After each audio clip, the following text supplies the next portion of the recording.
আল্লাহর নবী ডাকতে বলে রব্বুল আলামিন, আল্লাহর নবী মুসা ডাকতে বলে রব্বুল আলামিন, আমি কেমনে এই লোকটারে বলবো যে হাঁটতে পারে না, চলতে পারে না, যে ব্যক্তি হাত নাই পা নাই, এই লোকটারে আমি কেমনে যা বলবো? আমার আল্লাহ বলবে যাও রে মুসা যাও, আর দেরি করো না, তোমার আমি বলছি তুমি চলে যাও। মুসা নবী রওনা হয়ে গেলেন। দেখা হলো ধনীর সঙ্গে। ধনী জিগায় আল্লাহ নবী মুসা রে, তোমার মওলারে জিগাইছনি আমি কি আমল করলে আমার ধন সম্পদ কমে যাবে? নবী মুসা ডাক দেখো, ও ধনী শোনো গো, ও ধনী শোনো, আজ থেকে তুমি আমার আল্লাহর শুকরিয়া আদায় করবা না, দুনিয়ার মধ্যে তোমার ধন সম্পদ কমে যাবে। ধনী ডাক দেখো, নবী মুসা আমারে কি পাগল পাইছো রে? আল্লাহ যে ধন সম্পদ দিয়ে আসমান থেকে জমিন পর্যন্ত ভরে দেয়, তবু আমি শুকরিয়া আদায় করতে আমি বন্ধ করা সম্ভব নয়। উচ্চ কণ্ঠে আওয়াজ দিয়ে বলে আলহামদুলিল্লাহ। সঙ্গে সঙ্গে আল্লাহ তার ধন সম্পদ আরো দ্বিগুণ বাড়ায়া দিছে। ধরে বলা যাবে না আলহামদুলিল্লাহ? এ মুসলমান, দুঃখে থাকো সুখে থাকো গো, শুকরিয়া আদায় করো রব্বে কারিমের। ভালো আছো আলহামদুলিল্লাহ, কষ্টে আছো আলহামদুলিল্লাহ, খেয়ে আছো আলহামদুলিল্লাহ। শুকরিয়া আদায় করো বা কার? আর একটু জোরে বলা যাবে না কার? এবার আল্লাহর নবী মুসা যাইতেছিলেন, আবার ডাকতে বলে গরিব, ডাকতে কয় নবী মুসা, তুমি তোমার আল্লাহরে কান্দের কয়, ও নবী মুসা, সারাদিন ভিক্ষা করে খাইতাম, মানুষের বাড়ি বাড়ি চাইয়া আসে খাইতাম, কিন্তু রাত্র যখন হইতো ঘরে এসে মাথা দিয়ে ঘুমাইতাম। আজকে সেই জায়গাটা ভেঙে গেল। সুতরাং এরে তোমার আল্লাহরে জিগা, আজকে আমি না ফরমানি করছি আর বুঝতে বাকি নাই। আল্লাহর নবী মুসা রে, আমি শুকরিয়া আদায় করি আল্লাহর দরবারে। মহিলা যখন শুকরিয়া আদায় করেছে, সঙ্গে সঙ্গে আল্লাহ তারে ধন সম্পদের মালিক বানায় দিছে। জোরে বলেন আলহামদুলিল্লাহ। আজকে বাড়ি যে বলবেন, যদি আপনাকে ধন সম্পদ বেড়ে যায় বিপদ না? এত আপনারা আলহামদুলিল্লাহ ওয়াজ করার সঙ্গে সঙ্গে, যেহেতু আলহামদুলিল্লাহ বলছেন, বললাম কেমন আছেন, বললেন আলহামদুলিল্লাহ। ওয়াজ একটা শুরু হলাম, দেখলাম আপনাদের যেহেতু কথা বলছেন ওইটা নিয়ে শুরু করছি। তারপরে অবস্থা যা দেখতেছি, আপনাদের শুকরিয়া আদায় করার মতো মন মায়েরটাও নাই। কি অবস্থা, কি বকিল! কাই পারলে তালি দিব, তো টাকা দিতাম না। হুজুর ওয়াজ শুনতাম, কথা কইতাম না। মন চায় না আপনাদের ধন সম্পদের মালিক হোক, ভালো থাকেন। আল্লাহ চান না যে আল্লাহ অসুস্থতা সুস্থ রাখুক, আল্লাহ দুনিয়ার মধ্যে অভাবনাটা দূর করুক, সুখে থাকি, চান কি চান না? জোরে বলেন আলহামদুলিল্লাহ। নবী মুসা যাইয়া ডাক দেখায়, মুসলমান গভীর মনোযোগ শোনো গো। মহিলা শুকরিয়া আদায় করে রব্বি কারিমের, আমার আল্লাহ ধন সম্পদ দান করলেন। এবার ওই প্রতিবন্ধী যারা হাত নাই, যারা পা নাই, ডাক দেখো আল্লাহর নবী মুসা, তোমার আল্লাহরে জিগাইছনি? ও নবী মুসা, তোমার মওলারে জিগাইছনি আমারে কেন পাঠাইলো দুনিয়ার মধ্যে? আমারে দিয়ে কোনো কাজে লাগবে কিনি? আমার তো হাত নাই পা নাই, দুনিয়ার মধ্যে বড় অসাল, আমারে কেন দুনিয়ার মধ্যে পাঠাইলো গো? একটু জানবানি, শুনছনি? আল্লাহর নবী মুসা ডাক দেখো, প্রতিবন্ধী শোনো, তোমারে আমার আল্লাহ বানাইছে, তুমি যদি শোনো বড় কষ্ট পাবা। আমার আল্লাহ তাআলা তোমারে নি বানাইছে, জাহান্নামের মধ্যে কিছু ছিদ্র থাকবে, ওই জাহান্নামের ছিদ্রগুলো বন্ধ করার জন্য বানাইছে তোমারে। সঙ্গে সঙ্গে প্রতিবন্ধী চোখের পানি মুছিয়া উচ্চ কণ্ঠে আওয়াজ দে বলে আলহামদুলিল্লাহ। নবী মুসা ডাক দেখায়, প্রতিবন্ধীরে তোর তো হাত নাই, তোর তো পা নাই, তারপরও তুই শুকরিয়া আদায় করলি, জাহান্নামের ছিদ্র বন্ধ করব। প্রতিবন্ধী কয়, আমি শুকরিয়া আদায় করি আমার আল্লাহর দরবারে, আমার তো বিনা কারণে বানাই নাই, আমার তো বিনা প্রয়োজনে বানাই নাই, আমার একটা কাজে লাগাইব, এই কথা হই না আমি বড় খুশি হয়েছি, শুকরিয়া আদায় করেছি। আমি বিনা কারণে আমারে পাঠাই নাই, আল্লাহ আমারে কাজে লাগাইব, এইটা শুনে আমি খুশি হয়েছি। আমার আল্লাহ ডাক দেখায়, জিবরিল তাড়াতাড়ি যা, এরে যাইয়া নবী মুসারে যাব।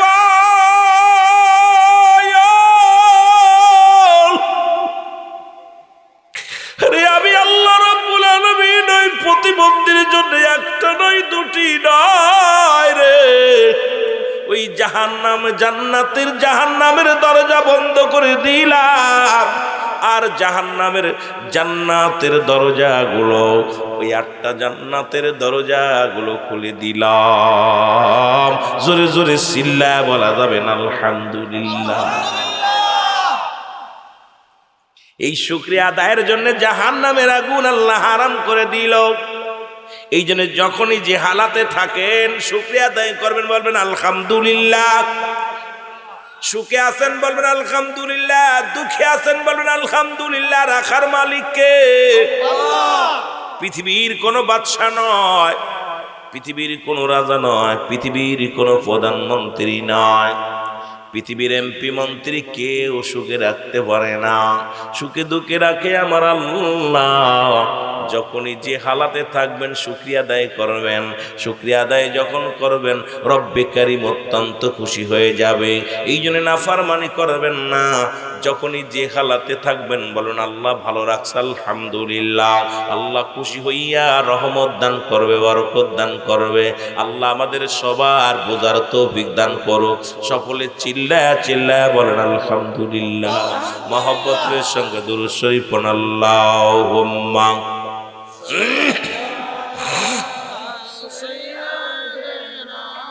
মারহাবা, জোরে জোরে।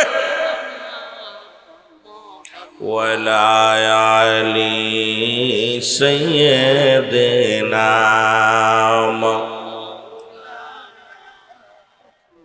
আরো জোরে বলেন আল্লাহুম্মা সাল্লি আলা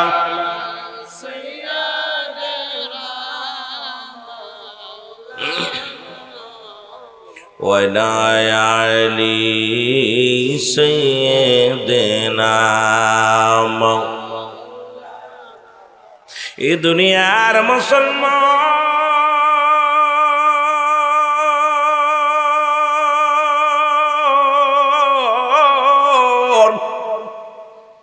রহমতের নবী রাহমাতুল লিল আলামিন বলেছ, দুনিয়ার মানুষ শোনো গো, এই দুনিয়ার মধ্যে 5টা নিয়ামত পাইয়া এমন ভাবে আঁকড়ে ধরবা গনিমতের মালের মতো। যুবক, যেহেতু অনেক যুবকরা আজকের মাহফিলে আসছো, বাবা শুনে নাও। আমরা আস্তে আস্তে আলোচনার মধ্যে যাই। রসুল বলছেন জীবনে 5টা জিনিস পাইয়া খুব আঁকড়ে ধরবা, এই 5টা নিয়ামত পাইয়া বড় আঁকড়ে ধরবা। সেই নিয়ামতগুলো খবরদার ভুল করবা না। যেমন গনিমতের মাল, পৃথিবীর মধ্যে গনিমতের মাল, এই মালগুলো যখন যুদ্ধের ময়দানে বাতিলদেরকে পরাজয় করে রে, যখন মুসলমানরা এই মালের মালিক হলো, রসুল বললেন এটা যে যেটা ধরবা, যে যেটা পাবা তোমরা নিয়ে যাও। জীবনে তোমার এই জীবন দশায় এই 5টা জিনিস যখন তুমি আসবে, এই 5টা জিনিস তুমি আঁকড়ে ধরবা, গনিমতের মালের সঙ্গে তুলনা করছে। আজকে অনেক যুবক বাবারা আছেন, এই জন্য আলোচনাটা করে যায়। আমরা এই 5টা নিয়ামত পাইয়া আমরা যেন গনিমতের মালের মতো আঁকড়ে ধরতে পারি। জোরে জোরে চিল্লায় বলা যাবে না মারহাবা। মদিনা যাইতে পারলাম না, মদিনা, আরো জোরে জোরে বলেন মদিনা যাইতে পারলাম না, মদিনা। আমি অসহায় তাই এত দূরে রই, বলো অসহায় তাই দূর থেকে সালাম জানাই, বলো দূর থেকে সালাম জানাই। মদিনা যাইতে পারলাম না মদিনা, দেখতে পারলাম না মদিনা, যাইতে দেখতে পারলাম। মদিনার নাম কত মধু,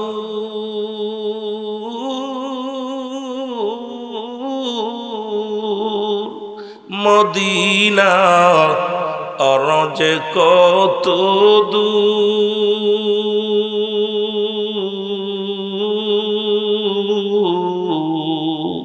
ওই মদিনার পথের দুলি বলো, ওই মদিনার পথ মাখতে পারলাম না মদিনা, যাইতে পারলাম না মদিনা। আওয়াজ দিয়ে জোরে জোরে চিল্লায় বলেন মদিনা, বাইরের সাউন্ড বাড়ান না মদিনা, দেখতে পারলাম না মদিনা, যাইতে পার না মদিনা। আমি অসহায় তাই এত দূরে রই, বলো অসহায় তাই দূর থেকে সালাম জানাই, বলো দূর থেকে সালাম জানাই, মদিনা যাইতে না মদিনা, দেখতে পার। মদিনার নাম কত সুন্দর,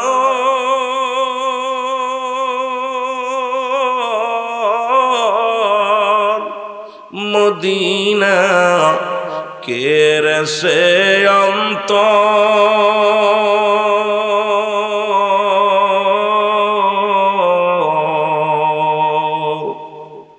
এই গরিব দুঃখীর সালাম খানি, বিজয়নগরবাসীর সালাম খানি, পৌঁছাই দিও মদিনায়, বলো আই মদিনা, যাইতে পারলাম না মদিনা। এই মুসলমান, এই পাঁচটা বিষয়ের উপরে আমি আলোচনা করে যদি সময় পাই কারো আলোচনার মধ্যে যাব। এক নাম্বার হলো, মানুষ তুমি যখন যৌবনকাল পাইবা, ও যুবক দিলের কান্ডা লাগা শোনো গো বান্দা, তুমি যখন যৌবনকাল পাইবা, এই যৌবনকালে গনিমতের মালের সঙ্গে তুলনা করছে রাসূল। এই যৌবনকালটা বেশি বেশি ইবাদত করবা। যৌবনকালে একবার আল্লাহ বলবা, বুড়ো বয়সে 1000 বার।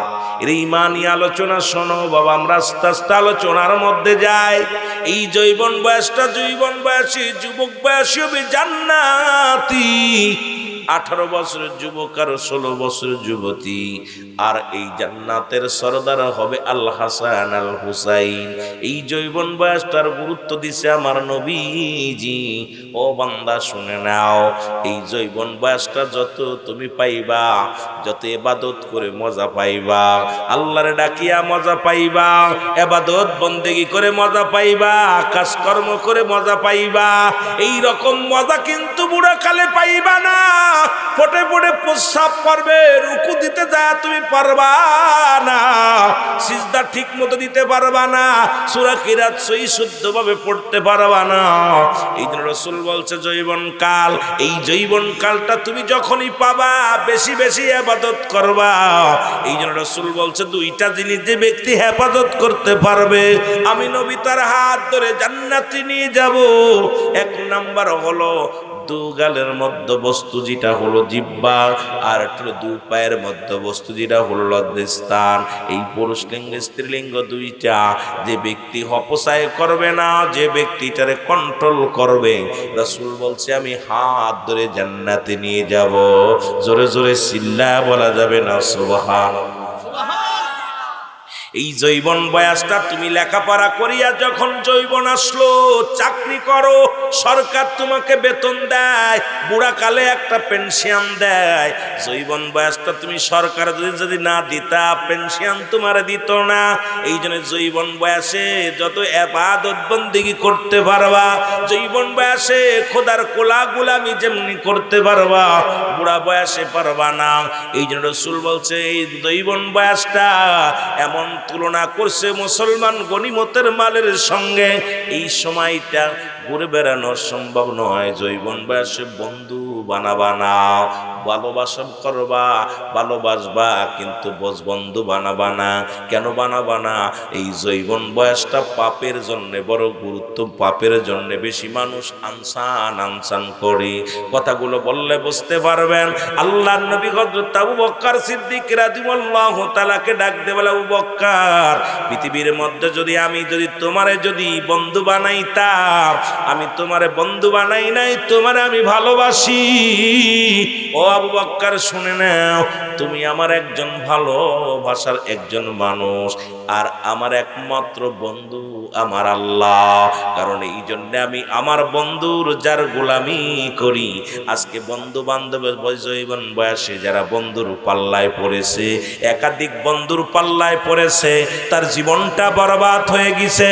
ও যুবক, আমি নিজেই প্রমাণ। ছাত্র জীবনে যখন লেখাপড়া করেছি, সবাইয়ের বন্ধু বানাই নাই, ভালোবেসেছি। যারা একসাথে লেখাপড়া করেছি তাদের সাথে সুসম্পর্ক রেখেছি, কিন্তু বন্ধু বানাই নাই। আজকে যদি বন্ধু বানাইতাম, আজকে আমার ওদের ওই পথে চলতে হতো, আল্লাহর দিনের পথে থাকতে পারতাম না।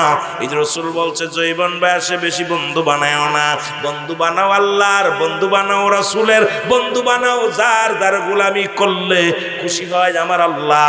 আজকে এমন বন্ধু বানাইলা, 12টা বাইজা যাবে তোমার জীবন, বন্ধুর মন রক্ষা করতে যাইয়া অনেক ছাত্র জীবন ঝরে গেছে। দেখা যায় বন্ধু, অনেকগুলো বন্ধু লেখাপড়া করতে বইছে, ডাক দিল বন্ধু আয় বাজারে যায়, বন্ধুর কথা রক্ষা করতে যায়, লেখাপড়া ছেড়ে দিয়ে বাজারে চলে যায়। বন্ধু একটা সিগারেট খায়, কয় বন্ধু একটা টান দে। দেখা যায় বন্ধুর কথা রক্ষা করতে যায় মাদকে ব্যসক্ত হয়ে যায়। দেখা যায় মুসলমান একজনের সাথে হট্টগোল শুরু হয়ে গেল, বন্ধুরে কয় বন্ধু অনেকরে পিটায়। দেখা যায় ছেলেটা মুসলমান, ওর চরিত্র খারাপ হয়ে গেল। এই জন্য দুনিয়ার জিন্দেগির মধ্যে এই যৌবন বয়সে একমাত্র বন্ধু বানাইবা আমার আল্লাহর, একমাত্র বন্ধু বানাইবা আমার রাসূলের। যদি তোমরা দুনিয়ার মধ্যে বাঁচতে চাও, এই জন্য বন্ধু বানাও না, বন্ধু বানাও না, বন্ধু বানাও আল্লাহর গোলামি করো, রাসূলের গোলামি, রাসূলের ভালোবাসো, ইসলামের বিধান মেনে চলো। এই দুনিয়াতেও শান্তি, পরপারেও শান্তি পাবা। আর আজকে যারা ওই বন্ধু বান্ধব ছেড়ে দিয়া লেখাপড়া করছে মন দিয়া, এই ছেলে আজকে কামিয়াব হয়েছে, চাকরি পেয়েছে, ব্যবসা করেছে, এই দুনিয়ার মধ্যে ইজ্জত সম্মান তার বেড়ে গেছে। আর ওই বাজে বন্ধুদের সঙ্গে যাদের আড্ডায় পড়ে গেছে, সন্ত্রাস, ডাকাত, মস্তান, মুসলমান শুনে নাও, ব্যাংক চালক, রিক্সা চালক, এই তো আমাদের জীবন। এই জন্য আজ থেকে প্রতিজ্ঞা করব, কোন দুনিয়ার কোন বন্ধু বানাইবো, যারে বানাইবো সেজন্য আল্লাহমুখী হয় এমন বন্ধু বানাও। যে বন্ধু তোমার আসরের আযান দিছে, খেলা বন্ধ করে আয় মসজিদে যায়, ফজরের আযান দিছে, ফজরের সময় ডাক দিবে আয় বন্ধু আয় মসজিদে যায়, জোহরের আযান দিছে আয় বন্ধু মসজিদে যায়। এরে মুসলমান, আসরের আযান দিছে আয় বন্ধু মসজিদে যায়। বন্ধু দুনিয়ার মধ্যে অন্যায় পথে নাই, এমন বন্ধু বানাও জীবনে সেজন্য গানের প্যান্ডেলে না নিয়ে যায়। এমন বন্ধুকে বন্ধু বানাও যে জন্য তোমার মদের প্যান্ডেলে না নেয়। এমন মানুষটারে বন্ধু বানাও যে বন্ধু তোমার জন্য তাসের প্যান্ডেলে না নেয়। এমন বন্ধু বানাও যে জন্য ওই পতিতালার দিকে না নিয়ে যায়। এমন বন্ধু বানাও যে জন্য ওই বেগানা নারীর সঙ্গে চলা না শিখায়। এমন বন্ধু বানাও যে জন্য তোমার বাবা মার খেদমতের জন্য উৎসাহিত করে, বাবা মার খেদমত নিজেও করে, অন্য তোমাকেও মুসলমান তাগিদ দেয়। এমন বন্ধু যদি বানাইতে পারো, এই দুনিয়াতেও শান্তি, পরপারেও শান্তি। জোরে বলেন ঠিক কি না? আজকে তোরা বন্ধু বানাইছিস। আমি রুহুল আমিন সিদ্দিকী বাস্তববাদী বক্তা, যদিও শরীরটা বালা না, তারপরেও কথাগুলো বলি। যে যেরাম বন্ধু বানাইছি তার পজিশন সেভাবে চলছে। বালা বন্ধু সলেহিনা সলেহিন, ভালো ভালো বন্ধু বানা কোন মা সাদিকিন। আল্লাহ কাইয়া আইয়ুহাল্লাযীনা আমানু, হে ঈমানদার বিশ্বাসীরা তোরা কি কর, কোন মা সাদিকিন, সত্যবাদীদেরকে বন্ধু বানা, সত্য বন্ধুদের সঙ্গে চল। ঈমানদারেরা, তোর বন্ধু হলো গাঁজাখোর, ও গাঁজাখোর জীবনেও তোরে ভালো পথে চলাবে না। মদখোর, তাসখোর, ওই নারীখোরদের প্রেম করে মন্য মেয়ের সঙ্গে দোস্তায় দেখা করে সমকের সঙ্গে, তুই ওর দেখতে যা চিন্তা কর, দোস্ত প্রেম করে আমারও করতে হইব, ঠিক কিনা? আরো যে দোস্ত খবরদার ওই গুন্ডার দিক তাকাস না, আল্লাহ গুনাহ দিব, আয় লেখাপড়ার দিকে। এই জন্য বন্ধু বানাইতে হলে আজকে যারাই এই সমস্ত দুশ্চরিত্র বন্ধু যারা বানাইছস, জীবনটা বরবাদ, না আছে শান্তি, না আছে কপালে কষ্ট, সুখী নাই, সুখ নাই। এই জন্য বন্ধু বানাইতে রাসূল পাক সাল্লাল্লাহু আলাইহি ওয়াসাল্লাম আবু বকরকে বলতে, আবু বকর আমি দুনিয়ায় যদি তোমার বন্ধু বানাইতাম, কেন তোমার আমি বন্ধু বানাই নাই? আবু বকর, ইয়া রাসূলুল্লাহ ইয়া হাবিবাল্লাহ, আপনি আমাকে তো বন্ধু বানাই, আমি তোমার বন্ধু বানাইনি, তোমাকে আমি ভালোবাসি, তোমাকে ভালোবাসি। কেন আমি বন্ধু বানাইছি আমার আল্লাহ, আল্লাহ রাসূলকে, আমি আমার আল্লাহকে বন্ধু বানিয়েছি। আবু বকর, এই জন্য আমি আল্লাহর গোলামি করে শান্তি পাই, আল্লাহর ভালোবাসা করে শান্তি পাই। মারহাবা বলেন না, আরো জোরে বলেন। এই জন্য রাসূল তো শিক্ষা দিছে বাস্তববাদী, হায়াতি খায়রুল লাকুম। রাসূল বলছে আমার হায়াতের জিন্দেগিটা উম্মতের জন্য কল্যাণ স্বরূপ, ও মামায়াতি খায়রুল লাকুম ওয়াফাতি খায়রুল লাকুম। রাসূল বলছে আমার ওফাত, আমার জিন্দেগিটা উম্মতের জন্য কল্যাণ স্বরূপ। জোরে বলেন মারহাবা। আহা, এই যে সৎ পথে স্বর্গবাস, অসৎ পথে, বাংলা একটা প্রবাদ বলেন, এই কথা বলে না, বলে কি বলে না? এই জন্য সৎ, অনেকেই বলে বাজানোর সাথে চলিস না, সৎ চরিত্র বন্ধু বানা। আজকে আমার সমাজ, আমার জাতি নষ্ট হওয়ার পিছনে কারণ ওই যে আমাদের বন্ধু যাচাই করতে পারি না, বাছাই করতে পারি না। যারে পাই ভণ্ড, মদখোর, ঘুষখোর, মার সাথে খারাপ ব্যবহার করে, বাবার সাথে খারাপ ব্যবহার করে, ও আপনাকে ভালো পরামর্শ জীবনও দিতে পারে না, ও আপনাকে নোংরা পথে নিয়ে যাবে। দেখা যায় 2-4 দিন চলতে চলতে আপনি ওর মতো বদমেজাজি হয়ে যাবেন, ওর মতো গুন্ডা হয়ে যাবেন, ওর মতো দুশ্চরিত্র হয়ে যাবেন, লম্পট হয়ে যাবেন, ওর মতো বেনামাজি হয়ে যাবেন। এই জন্য ওই সমস্ত বন্ধু বানায়ও না, জাহান্নামে যাওয়ার জন্য যথেষ্ট এই বন্ধুগুলো, এই বন্ধুগুলোই জাহান্নামে যাওয়ার জন্য যথেষ্ট। এই জন্য এই বন্ধুগুলো পরিহার করতে হবে। চেহারা দেখে প্রেম করো না, চেহারা দেখে বন্ধু বানায়ও না, বন্ধু বানাও আখলাক চরিত্র দেখা। জোরে বলে ঠিক কিনা? বন্ধু বানাও কি দেখা? চরিত্রবান মানুষ দেখা। আহা, একসাথে কত বন্ধু লেখাপড়া করে, দেখবেন আজকে যারা এই বন্ধু সিলেক্ট করতে যারা ভুল করেছে, খোদার কসম, বন্ধু সিলেক্ট করতে যারা ভুল করেছে, তারা এই দুনিয়ার মধ্যে বিশাল গুমরাহির পথে চলে গেছে, বিপদগামী হয়ে গেছে। আর বন্ধু সিলেক্ট যে ব্যক্তি ভালো করতে পারছে, এই ব্যক্তি ভালো চাকরি করতেছে, ভালো ব্যবসা, ভালো পজিশনে চলে গেছে। কারণ ওই বন্ধু কখনো, খারাপ বন্ধু কখনো ভালো উপদেশ দিবে না, আর ভালো বন্ধু আপনাকে খারাপ পথে চলতে দিবে না। জোরে বলেন ঠিক কিনা? সে সদা সর্বদাই চাবে, সে বুঝাবে, ভাই তোর আব্বা এত কষ্ট করে, রিক্সা সারাদিন ধরে মাঠে কাজ করে, তুই বাড়ি যায় তোর আব্বার একটু সাহায্য করবি, তোর মার একটু সাহায্য করবি। আর খারাপ বন্ধু বলবে, দোস্ত বই থুয়ে চলে আসিস, অমুক মাঠে খেলা হচ্ছে, চলে আসতে হবে, খেলতে হবে, খেলতে হবে, তোমাকে হাট ঘুরতে যেতে হবে। আর ও ধুলায় শার্ট গায়ে দিয়ে বাবা সারাদিন ভরে মাঠের মধ্যে কাজ করতেছে, ঘাম ঝরতেছে, হারে চোখের পানি নাকের পানি এক হয়ে গেছে। আল্লাহ তো এত কষ্ট করতে সন্তানের মুখের দিকে তাকায়, সন্তান অনেক বাজার ঘুরতেছে, হাড্ডা মারতেছে, ওই সন্তান যখন বাবার পাশে যে দাঁড়াইতো, বাবার মুখের দিক তাকায় আল্লাহ চোখের পানি ছেড়ে, বাবা আমার সন্তান স্কুলতে এসে আমার পাশে চলে আসে, আহারে গরুটা দিতে আসছে, আমার সন্তান আমার বোঝারে উঠাই দিয়েছে, আমার সন্তান আমার সাথে সাহায্য করতেছে কৃষক কাজে, বাবা খালি আল্লাহ বলে ডাক দিবে, দোয়া করা লাগবে না, খালি আল্লাহ আল্লাহ বলবে, আমার রব্বে কারীম সঙ্গে সঙ্গে কবুল করে নিবে, সন্তান দুনিয়াতে কামিয়াব হয়ে যাবে। জোরে বলেন না সুবহানাল্লাহ। কিন্তু আমরা তো বুঝি না ভাই, বুঝি না। আর এই সমস্ত ওয়াজু আমরা করিও না, বুঝিও না। কেন আমরা কার পাং মারবো, কথা বুঝেন? এই হলো সকালবেলা, সকাল আমরা একটা কবিতা পড়ছি না, সকাল সকালে উঠিয়ে আমি মনে মনে ভাবি সারাদিন আমি যেন, পড়ছো না তোমরা? পড়ছো? কিন্তু সকালবেলা এখন বলে সকালে উঠে আমি মনে মনে ভাবি সারাদিন কার জন্য ক্ষতি করে চলি। যেটা বলেন ঠিকই নেই, সময় ঘুমের তো উঠেই খালি ক্ষতি করার চিন্তা, রাত ভরে ঘুমায় চিন্তা করে সকাল হইব, অমুকের জমির ফসল ক্ষতি করব, অমুকের ল্যাং মারব, অমুকের বাস দিব। অনেকের এই যে চিন্তা ভাবনা ধারণা, এর থেকে ফিরে আসার উপায় আমাদের এখন অতিরিক্ত জানতে হবে, বুঝতে হবে, কারণ যে কোনো মুহূর্তে মালাকুল মউত চলে আসতে পারে। যদি বলেন ঠিক কিনা বলেন দিয়ে আগামীকাল সকাল পর্যন্ত কে কে বেঁচে থাকবেন একটু হাত উঁচু করেন। কেউ আছেন? আছেন? মারহাবা। ইমাম সাহেব বলছে যে 1 মিনিটের গ্যারান্টি নেই। আরে 1 মিনিট 1 সেকেন্ডের গ্যারান্টি নেই, কারণ পরবর্তী সময় আপনার আমার জন্য কি নিয়ামত বয়ে আনতেছে আমি নিজেও জানি না। যারা বলেন ঠিক কিনা। আমি নিজে গতকালকে মাইক সারিছি, একটাই মাইক ছিল নদী সিলেট থেকে আসছে, আইরে জ্যাম, রাস্তাঘাটের অবস্থা খুব ভয়ঙ্কর। এরপরে সারাদিন তো গোসল করতে পারি নাই, অসুস্থ হয়ে গেছি। আমি বারবার আমার সহকারীরা বলতে বাড়ি চলে যাবো, মাহফিল করবো না। ও বলছে ভাই একটু কোথায়, বেশি দূরে নয়, পাচ্ছেন নি? আপনার দাবি কি এটা না? রাস্তাটা করে দিতে পারলে।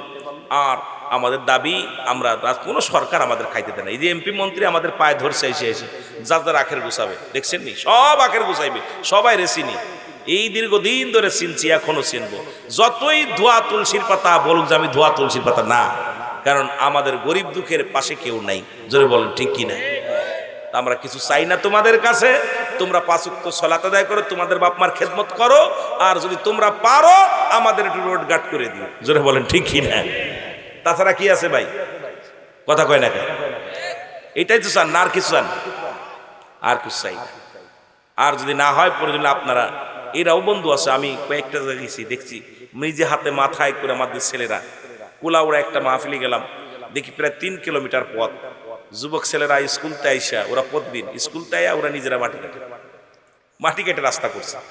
আমি যা পর মাহফিলে যা পর দেখি ছেলেরা সব 50-60 জন ছেলেরা সব বিড়ে বান্দা মাতাস না। তোরা কুই করিস ভাই? বলছে হুজুর এই রোডটা এই কত বছর ধরে আমরা অনেকবার দাবি করছি, চেয়ারম্যান মেম্বার কেউ করে নাই। তা আমরা প্রতিজ্ঞা করছি স্কুল থেকে আসা পর আমরা আইসা বিকেল বেলা সবাই 5 জুড়ি 10 জুড়ি করে কাটি।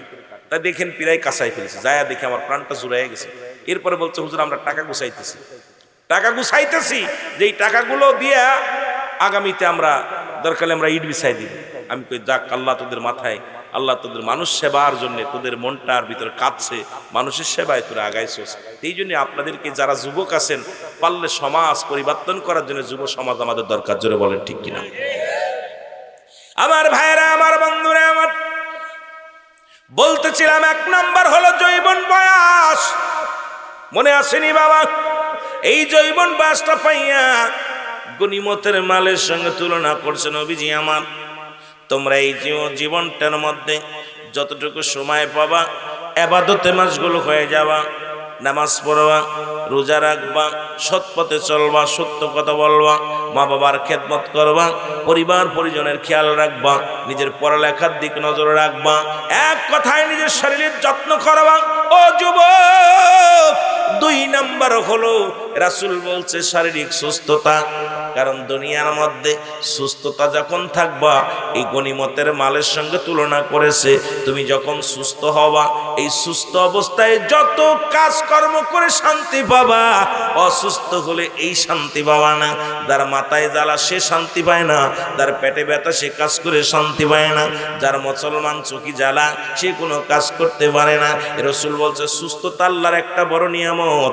এই সুস্থ অবস্থায় যতক্ষণ পর্যন্ত তুমি সুস্থ থাকবা, যতক্ষণ পর্যন্ত আল্লাহ তোমাকে সুস্থ রাখছে, তুমি বেশি বেশি ওই গনিমতের মালের সঙ্গে তুলনা করছো সুস্থ জীবন। তোমরা বেশি বেশি করে রব্বে কারিমের ইবাদত বন্দেগী করবা। জোরে বলেন মারহাবা। ওই নবী মুসা আবার চলে গেলাম মুসা আলাইহিস সালামের কাছে। মুসা নবী ডাকতে বলে আল্লাহ তুমি যদি আল্লাহ হও, তুমি যদি মুসা হও, আমি যদি আল্লাহ হই, তুমি আমার কাছে কি চাইবা? তোমার কি কোনো চা আসেনি? আল্লাহ বলে নবী মুসারের জীবনেও তুমি আল্লাহ হতে পারবা না। মুসা আল্লাহ তুমিও জেনে রাখো, তুমিও কোনোদিন মুসা হতে পারবা না। কথা বুঝিনি? এখন মুসা নবী কয় ধরেন আপনি মুসা, আমি আল্লাহ, আমার কাছে কি চাইবেন? আল্লাহ কয় মুসা রে, যদি তোর কাছে কিছু চাইতাম, তুমি যদি আল্লাহ হতে আর আমি যদি মুসা হতাম, 1 নম্বরেই তোমার কাছে চাওয়া ছিল আমার শারীরিক সুস্থতা, যার দেহ ভালো তার সব ভালো, ধন সম্পদ টাকা পয়সার অভাব নাই, দেহের মধ্যে রোগ ঢুকছে শান্তি নাই। জোরে বলেন ঠিক কিনা? এই জন্য আমার রাসূল বলছে তোমরা যখন সুস্থ থাকবে, যখন তোমরা সুস্থ থাকবে বেশি বেশি করে ইবাদত করবা, নফল নামাজ বেশি পড়বা, জিকির আজকার বেশি করবা। অসুস্থ হয়ে গেলে এইরকম আমল করে শান্তি পাবো না, বুড়ো হয়ে গেলে আমল করে শান্তি পাবা না। বাবারা আমার, এইরকম যে কোনো মানুষ সবসময় তো সুস্থ থাকবেন না, যে কোনো মুহূর্তে আপনি দুর্বল হয়ে যাবেন, যে কোনো মুহূর্তে আপনি অসুস্থ হয়ে যাবেন। এই জন্য যতক্ষণ পর্যন্ত, যতদিন 10 দিন পারেন, 20 দিন থাকেন, 50 বছর থাকেন, যখন আপনি সুস্থ থাকবেন আল্লাহর দরবারে বেশি বেশি ফরিয়াদ করবেন, ইবাদত করবেন। এই সময়টা আপনি গনিমতের মালের মতো যত পাবেন ধরে নিবেন। ওই ঝড় যখন আসে, আম কুড়াইতে গেলে ঝড় যদি সেরে যায়, ঝড়ের ভিতরে গেলে আম কুড়ানো যায়, ঝড় সেরে গেলে যায় দেখবেন তলায় পাতা আছে, আম নাই, কারণ আম তো ঝড়ের ভিতরে যারা আছে তারা কুড়িয়ে নিয়ে গেছে। এই জন্য মুসলমান, যখন আপনি যৌবন বয়স থাকবে, যখন আপনি সুস্থতা থাকবেন, বেশি বেশি করে রব্বে কারীমের গোলামি করবেন, নবীর প্রেমের দুরূদ পড়বেন, মা বাবার খেদমত করবেন, অর্থ উপার্জন করবেন, এই দুনিয়ার মধ্যে ভালো কাজের জন্য পাগল হবেন, সন্ধান করবেন। আল্লাহ যেন আমাদের বোঝার তৌফিক দান করে। জোরে জোরে চিল্লায় বলো মারহাবা। এ মুসলমান, 3 নাম্বার হলো, বলতেছি 5টা বলেছিলাম, খুব খেয়াল করবেন। সারা জীবন ওয়াজ শুনছেন, একটু বোঝায় দিয়ে যে আপনাদেরকে বেশি লম্বা আলোচনা নয়, লম্বা আলোচনাও করার নিয়ত নাই। 3 নাম্বার হলো, এই পৃথিবীর মধ্যে অর্থ সম্পদ, পৃথিবীর মধ্যে রাসূল বলছে যখন তোমাদের কাছে অর্থ সম্পদ আসবে, উপার্জন আসবে, সবসময় উপার্জন হয় না। দেখবেন এক সময় আপনি অনেক মানুষ আছেন হাজার হাজার টাকা ইনকাম করেছেন, এখন 200 করতে পারেন না, 500 করতে পারেন না। আর যখন আপনি রিটায়ার্ড হয়ে যান, দেখা যায় ছেলের কাছে হাত পাততে হয়, বাজান রে আমার পান কেনার টাকা দাও, বাজার করার টাকা দাও। এই জন্য রাসূল বলছে যখন তোমরা উপার্জন করবা, তোমরা নিজেরা যখন কামাই করবা, এটা গনিমতের মালের মতো, তোমরা এই দান ধ্যান বেশি করবা, সব কিছু রেখে দিবা না। ওই ছেলের কাছে এমন একটা দিন আজকে মাহফিলটা হয়, এমনও আমার বাবারা আছে নিয়ত করেছিল 500 টাকা মাহফিলে দেবে, কিন্তু ছেলেরে বলছে ছেলেরে বাজান রে আমারে 500 টাকা দাও। কেন? কয় মাহফিলে দিব।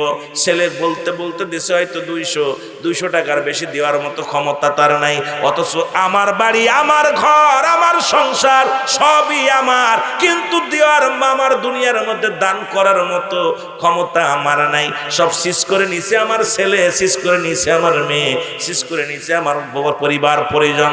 এই জন্য যখন কোনো ধন সম্পদ, যখন কোনো অর্থ উপার্জন করবেন, ইহা থেকে বেশি বেশি করে দান খয়রাত করবেন। নবীজি বলছে তোমরা যখন তোমাদের কাছে অর্থ সম্পদ আসে, যখন তোমরা তোমাদের রিজিক আল্লাহ রাব্বুল আমিন যখন তোমাদের বৃদ্ধি করে দেয়, এই সময় তোমরা ওই গনিমতের মালের মতো বেশি বেশি দান করবা। জোরে বলেন না মারহাবা। সবসময় একরকম থাকে? কথা কয় না? থাকে। এখন এক মুরব্বীরা আছেন না, এখন ছেলের কাছে ধন্যবাদ, ছেলের বলতে বাদান রে আমার 500 টাকা দিয়ে তোর নানি বাড়ি যাবো, 200 টাকা দিয়ে তোর বোন বাড়ি যাবো, ঠিক কি না? ছেলে কয় টাকা নাই, কইতে কইতে 200 টাকা মারে, কয় 100, বুড়ো অত টাকা দিয়ে করে কি, এই নাও 100 টাকা দাও। আরে অথচ এই ছেলের জন্ম দিচ্ছেন আপনি, বাড়ি করছেন আপনি, গাড়ি করছেন আপনি, সব করছেন আপনি, আপনার ক্ষমতা নাই, দান করার মতো ক্ষমতা নাই।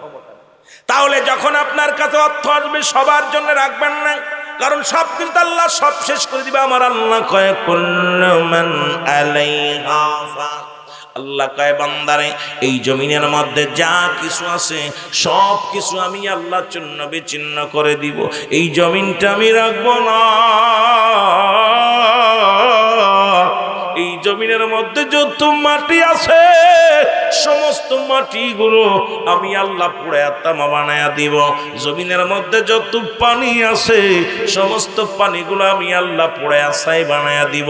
যেদিন কিচ্ছু বলতে কিচ্ছু থাকবে না, সেদিন থাকবে শুধু আমার আল্লাহ। আল্লাহ কয় সেদিন থাকবো আমার রসুলের ভালোবাসা নিয়ে। সুতরাং সবকিছু শেষ হয়ে যাবে এই চিন্তা আপনার ছেলের মধ্যে নাই। জমি জমা শেষ হয়ে যাবে আপনার ছেলে মেয়ের মধ্যে নেই। যখন আপনি উপার্জন করবেন সন্তানদের জন্য রাখবেন এবং যেটুকু পারবেন সাধ্য মতো বেশি বেশি দান ধ্যান করবেন, বেশি বেশি আল্লাহর দ্বীনের পথে ব্যয় করবেন। ওই ছেলে দিবে নেকির জন্য বইয়া থেকে লাভ নাই। নিজের কামাই নিজে করো, নিজের এই কষ্টের শ্রমের টাকাগুলো আল্লাহর দ্বীনের পথে ব্যয় করো। প্রয়োজন হলে এই যে জুম্মার দিনে মসজিদে যা 50 টাকার 100 টাকা দিয়ে দাও, কারণ এখন দেওয়ার মতো ক্ষমতা আছে।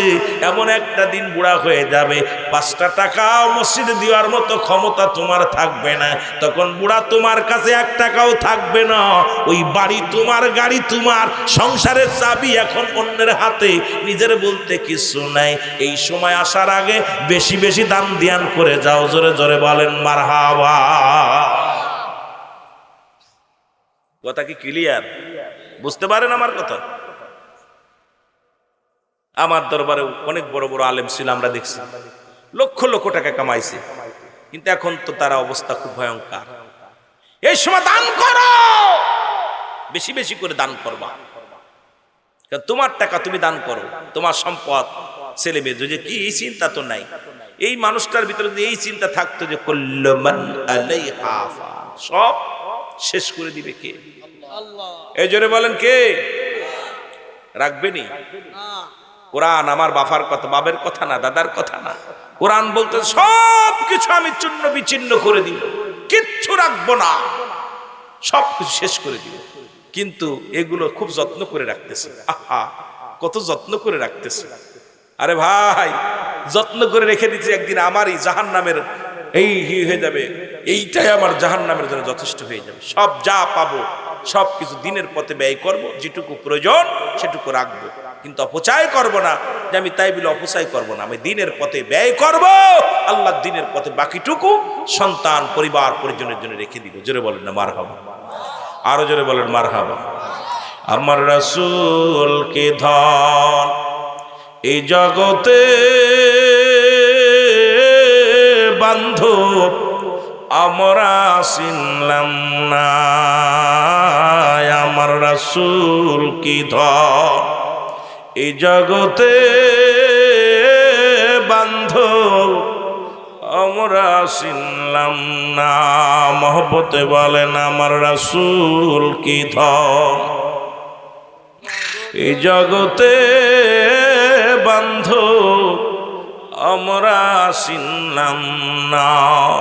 দয়াল নবী, মায়ার নবী, আমার জানের জান,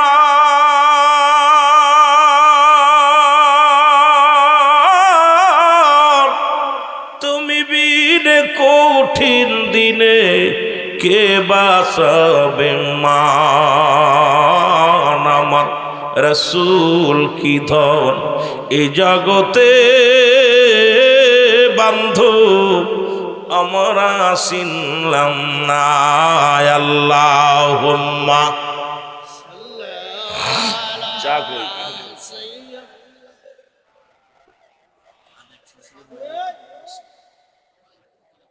ওয়ালা আলী সাইয়্যিদিনা।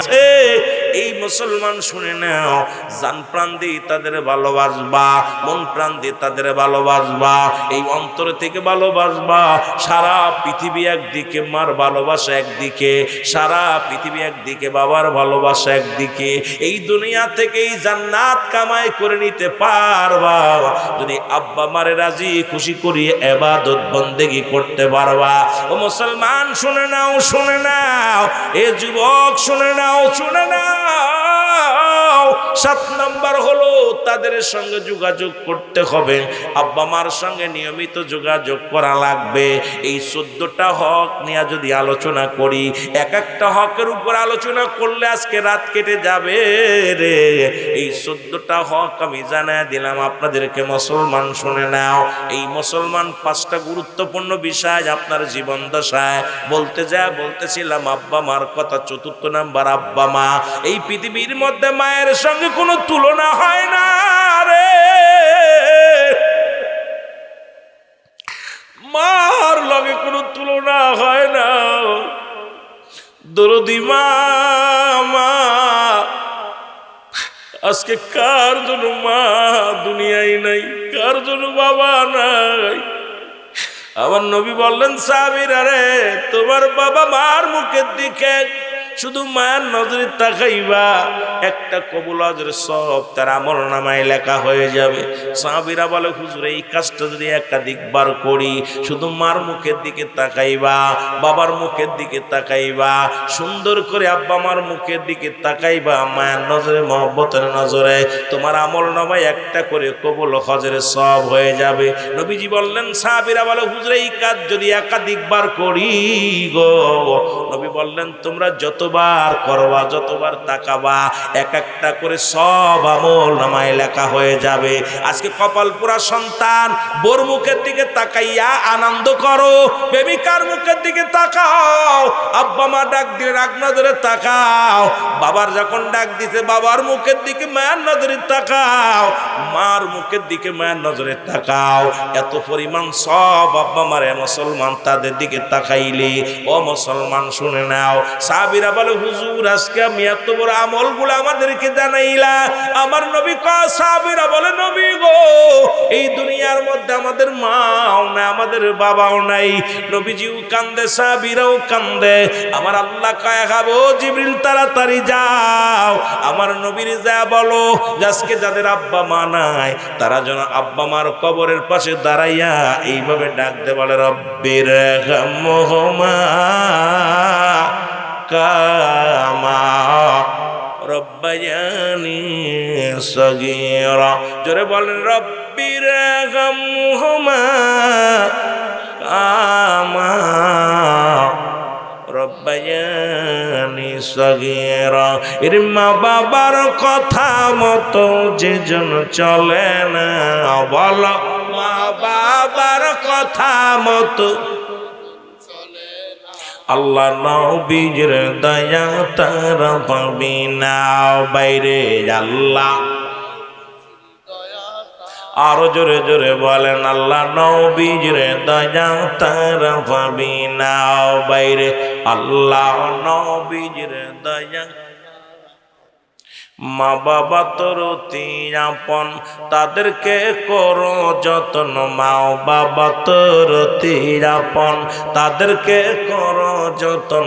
সুন্দরী বিবি পায়া তাদের ভুইল না, দুদিনের বিবি পায়া তাদের ভুইল না। আল্লাহ নবীর দয়া তারা পাবে না বাইরে। আল্লাহ নবীর দয়া। আরো জোরে বলেন, আল্লাহ নবীর দয়া তারা পাবে না। মা বাবার কথা মতো যে জন, একটু মহব্বতে বলেন, মা বাবার কথা মতো আল্লাহ নবীর দয়া তারা পাবে না বাইরে। আল্লাহ নবীর দয়া।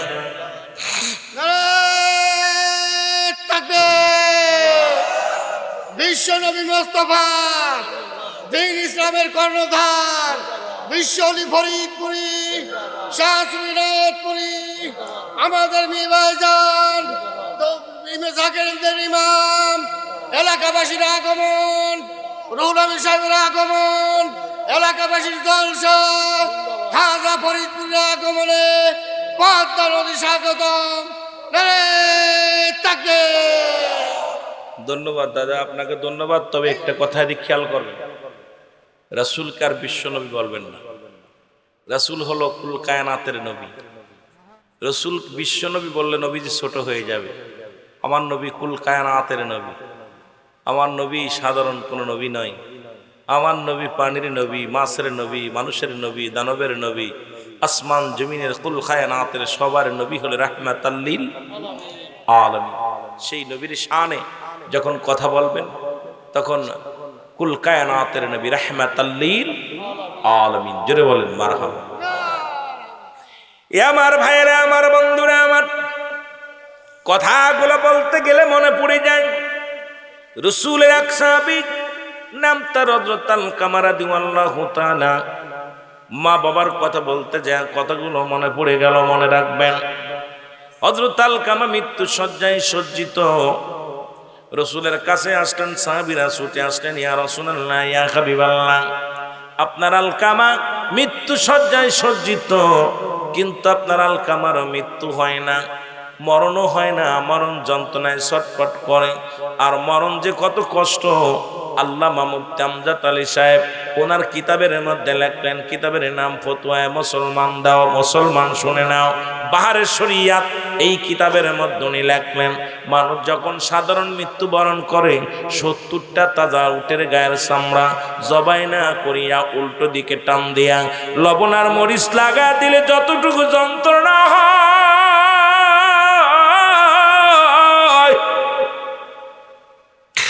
এর চাইতে 70 গুণ যন্ত্রণা একটা সাধারণ মৃত্যু গো। আমরা যারা মরণকালে পায়খানা করে দিই, আমরা যারা মরণকালে প্রস্রাব করে দিই, আমরা যারা মরণকালে মুসলমান জিহ্বা বাইর হয়ে যায়, কত মানুষ মরণের সময় জিহ্বাটা বড় হয়ে যায়, কত মানুষ মরণের সময় চোখ দুটি বড় বড় হয়ে যায়, এদের মরণটা কত কঠিন হয়। আল্লাহ আল্লাহ, ও আমার আল্লাহ, কত মানুষের গোসল করাতে যেয়ে দেখছি তারা পায়খানা প্রস্রাব করে দিছে, কত মানুষ গোসল করাতে যেয়ে দেখছি চোখ দুটি বড় হয়ে গেছে, কাপড়ের কাপড় পরানো পর জিহ্বাটা ভিতরে দেয়া যায় নাই। এই মরণ যদি এত কঠিন হয় রে, ওই কঠিন মৃত্যুটা কত কঠিন হয়। ও যুবক, এই মরণের পেয়ালা পান করতে হবে। রাসূলের সাহাবীরা বলে, নবী গো, মায়ের নবী, আপনার আলকামা মৃত্যু শয্যায় সজ্জিত, কিন্তু মরণ হয় না। আল্লাহর নবী সাহাবীদেরকে বললেন, সাহাবীরা রে যাও। রাসূলের সাহাবীরা দৌড়ে আসলেন, নবীজি সারা দিন কেটে গেল, আলকামার মৃত্যু হয় না, আলকামা রাদিয়াল্লাহু তাআলার মরণও হয় না। আল্লাহর নবীর কাছে সাহাবীরা ছুটে আসলেন, ডাকতে বলে, ইয়া রাসূলুল্লাহ, ইয়া হাবিবাল্লাহ, মায়ার নবী, দয়ার নবী গো,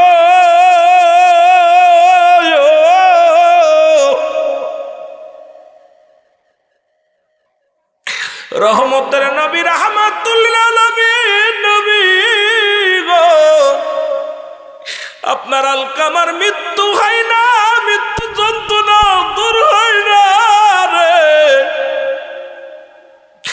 আলকামা কালেমা পড়তে পারে না, মরণও তার হয় না। আল্লাহ নবীজি হাত উঠায় দোয়া করে, রব্বা রব্বুল আলামিন, ও আমার আল্লাহ, তুমি আমার আলকামারে মাফ করে দাও, আমার আলকামার মৃত্যু যন্ত্রণা লাঘব করে দাও। আরে আল্লাহ ডাক দে কয়, জিবরিল তাড়াতাড়ি যা, আমার হাবিবরে যা বল, আমার নবীরে যে বল, এই পৃথিবীর মধ্যে আজকে আপনার নবীর দোয়া কবুল হবে না, কারণ এই দুনিয়ার মধ্যে এখনো পর্যন্ত জনম দুঃখিনী মা জিন্দা। জোরে জোরে বল আল্লাহু আকবার। আল্লাহর নবী হাত নামায় ফেললেন, দৌড়ে আসলেন আলকামার বাড়িতে, সালাম দা, আসসালামু আলাইকুম ইয়া আহলাল বাইত,